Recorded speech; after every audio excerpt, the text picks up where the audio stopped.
My parents loved to go to the horse races at Charlestown, West Virginia. They didn't go often, but it was a thrill for them.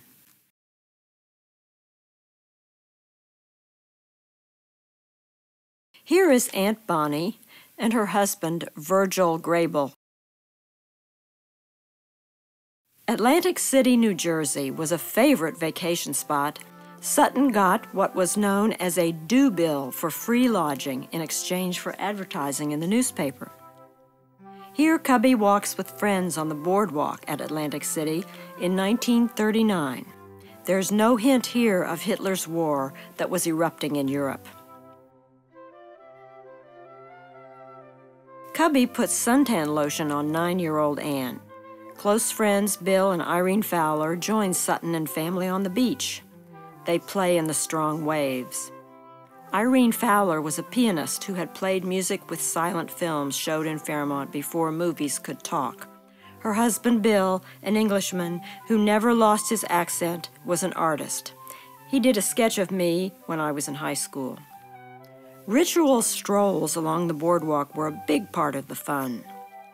Here's a fish haul, tourist attraction on the big steel pier that showed what was in the sea.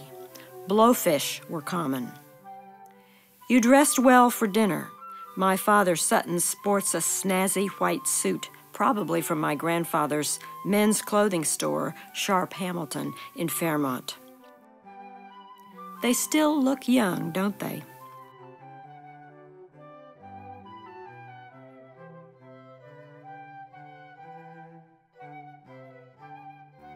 Another trip was to show Washington, D.C. to Anne, much as Sutton introduced the nation's capital to me one spring many years later. He deeply valued the duties of citizenship. The Sharp family revisited Atlantic City in 1940. Sutton, Cubby, and Aunt T were there.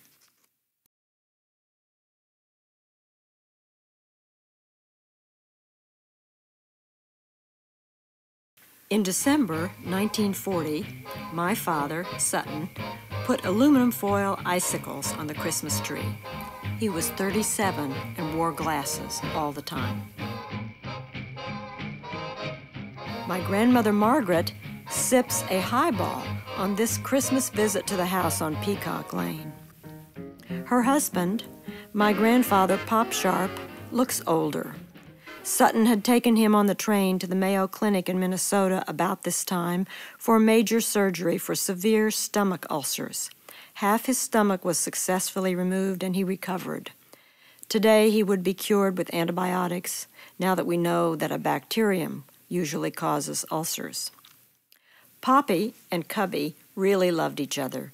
Here's my mother, Cubby, sitting on his knee. Uncle Virgil was there too. About a year before he joined the Navy after the Japanese attack on Pearl Harbor.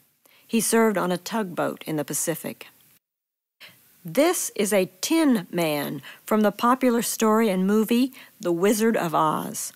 He is preparing to be displayed in a parade in Fairmont, August the 2nd, 1941. The purpose of the parade is to welcome the opening of a Westinghouse factory. This meant many new jobs, unrelated to the local coal mines. The celebration was large and joyous. Floats represented different civic groups. The participation of so many soldiers in the parade shows the result of the military draft in response to Hitler's sweeping conquering of most of Europe. The draft had already begun almost a year before in September 1940 for all men between the ages of 21 and 36.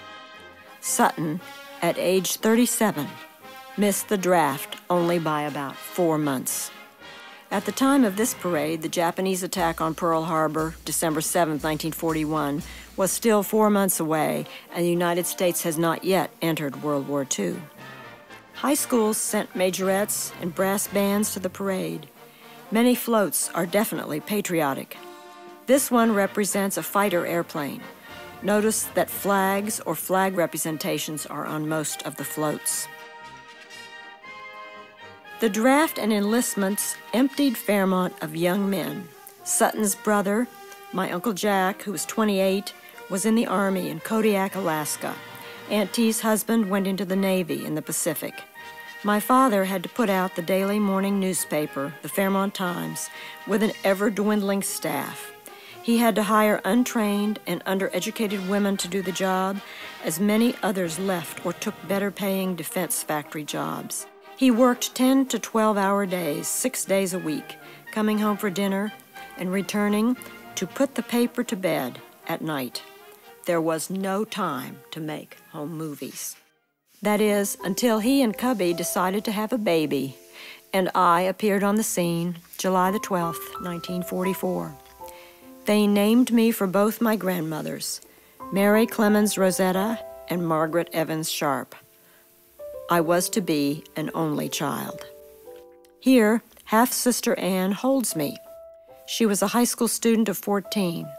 By the time I was 4, she went to college, eloped, and never lived with us again.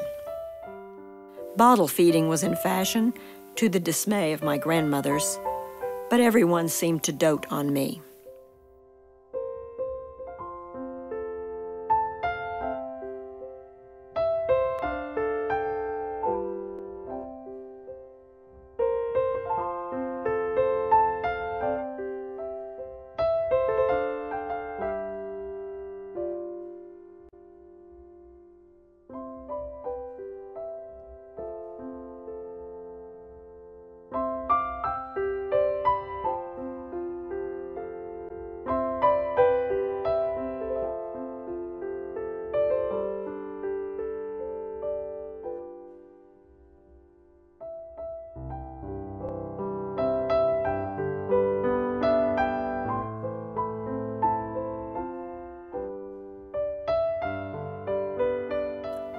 When fall came, I wore a white rabbit fur hat.